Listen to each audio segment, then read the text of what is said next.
Olá, tudo na paz? A carne é fraca. Você já deve ter ouvido alguém se utilizar dessa expressão para justificar um determinado deslize moral que ela teve na sua vida, como por exemplo uma traição. Alguns, até mesmo para reforçar esse argumento, citam a Bíblia, dizendo que foi o próprio Jesus que fez essa declaração. Mas será que Jesus fez essa declaração nesse sentido? Neste vídeo nós vamos falar sobre o real sentido dessa expressão, a carne é fraca. Eu sou Jorge e esse é o 7º vídeo do canal Tempos Determinados. Se você não assistiu os outros vídeos, assista. Se você ainda não é inscrito, se inscreva. Ative o sininho para receber as notificações. Essa expressão ela vai aparecer nos evangelhos. Especificamente no Evangelho de Mateus, ela aparece no capítulo de número 26. Para a gente poder entender o real sentido dessa expressão, é preciso entender, em primeiro lugar, o contexto desse capítulo 26. Nesse capítulo, ele narra os momentos que antecedem a morte de Cristo na cruz. Jesus reúne os seus 12 discípulos para celebrar a última Páscoa. Ele reúne com eles, faz a ceia, divide o pão, o vinho com eles, e depois de ter ceado com eles, Jesus leva esses 12 discípulos ao Getsêmani. O Getsêmani é um grande jardim que até hoje existe lá em Israel, em Jerusalém. E Jesus, ao chegar nesse jardim, tarde da noite, ele vai separar 3 discípulos que são mais próximos a ele, que foi Pedro, Tiago e João. E ele leva para um lugar mais reservado esses 3 discípulos.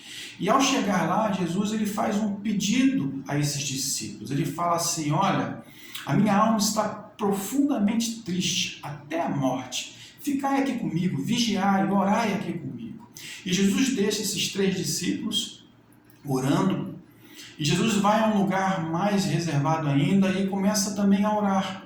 E na oração ele fala: Pai, se possível for, passa de mim este cálice, mas que não seja feita a minha, mas a tua vontade. Jesus sabia o que iria acontecer com ele. Ele sabia que naquela mesma noite ele seria preso e que no dia seguinte ele seria entregue às autoridades romanas, e aí começaria o seu grande martírio. Ele seria açoitado, ele seria espancado, colocariam uma coroa de espinho na cabeça dele, e ele teria que levar a cruz até o Gólgota, onde ele seria crucificado. Então ele sabia do sofrimento que ele passaria, e aquilo causou uma grande angústia no coração dele. Nós temos que entender que Jesus ele era Deus, mas também ele era homem. Ele tinha os mesmos sentimentos, as mesmas angústias.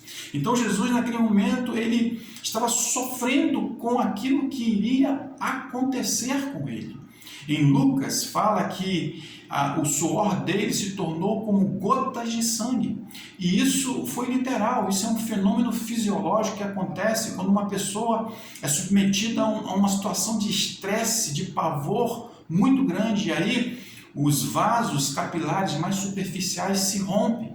E aí esse rompimento faz com que o sangue se misture ao suor. Então a angústia de Jesus naquele momento era muito grande. E é por isso que ele chamou os seus discípulos, os 3 principais, para estar com ele orando.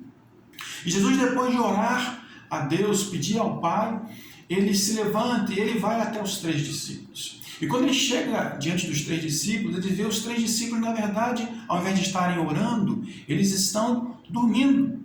Então Jesus acorda aqueles discípulos, e aí então, no versículo 41 do capítulo 26 de Mateus, é que ele faz a declaração, ele fala para aqueles discípulos: olha, vigiai e orai, para que não entreis em tentação.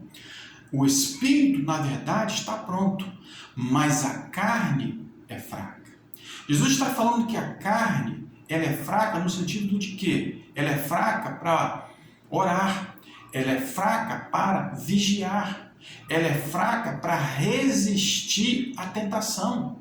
Então a carne ela é fraca para buscar as coisas do reino de Deus, para ter relacionamento com Deus. É isso que a carne é fraca.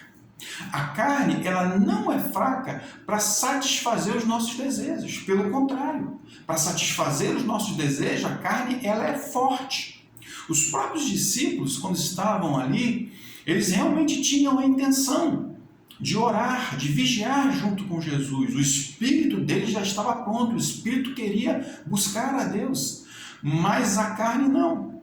A carne, na verdade, ela queria o quê? Ela queria descansar, já era tarde da noite e os discípulos foram tomados pelo cansaço. E eles acabaram cedendo o desejo da carne, que era dormir. Creio que todos nós já tivemos essa experiência de, antes de dormir, começar a orar e quando nós realmente vemos, nós já estamos dormindo e dormimos sem terminar a oração. Então os discípulos naquele momento, eles cederam ao desejo da carne. O desejo da carne foi maior, então eles dormiram. Então essa história de dizer que a carne é fraca para satisfazer os desejos dela é um tremendo engano, é um tremendo erro. Na verdade, a carne ela é forte para satisfazer os desejos dela. E ela é forte por responsabilidade nossa, porque a carne ela está subordinada à nossa vontade. A carne não é um ser independente à nossa vontade, não é um ser que tenha vida própria, não. Ela está subordinada à minha vontade. Então sou eu que determino para onde vai a minha carne. Então há uma luta interior entre a carne e o espírito. Paulo, no capítulo 5 de Gálatas, ele fala sobre isso, ele fala sobre essa luta interior que há dentro de nós. Ele diz assim, olha, andai no Espírito.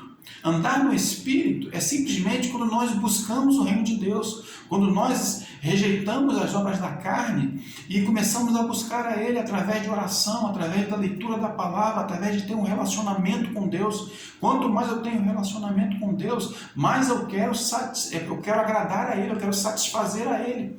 E nós satisfazemos a Deus mortificando a nossa carne. Então quando Paulo fala andai no Espírito, é justamente nesse sentido. Ele diz, e jamais satisfareis os desejos da carne, porque a carne milita contra o Espírito, e o Espírito contra a carne, porque são opostos entre si. Então há uma luta interior nossa da carne com o Espírito. Agora, o que vai determinar quem vai vencer essa luta são as nossas obras. As nossas obras determinam quem irá vencer essa luta, se é a carne ou se é o Espírito. O próprio Paulo, nesse mesmo capítulo de Gálatas 5, ele fala das obras da carne. E ele diz assim, olha, porque as obras da carne são prostituição, impureza, lascívia, desejo maligno, feitiçaria, idolatria, ciúme, inveja, contendas, dissensões, bebedices, glutonarias, todas essas são obras da carne.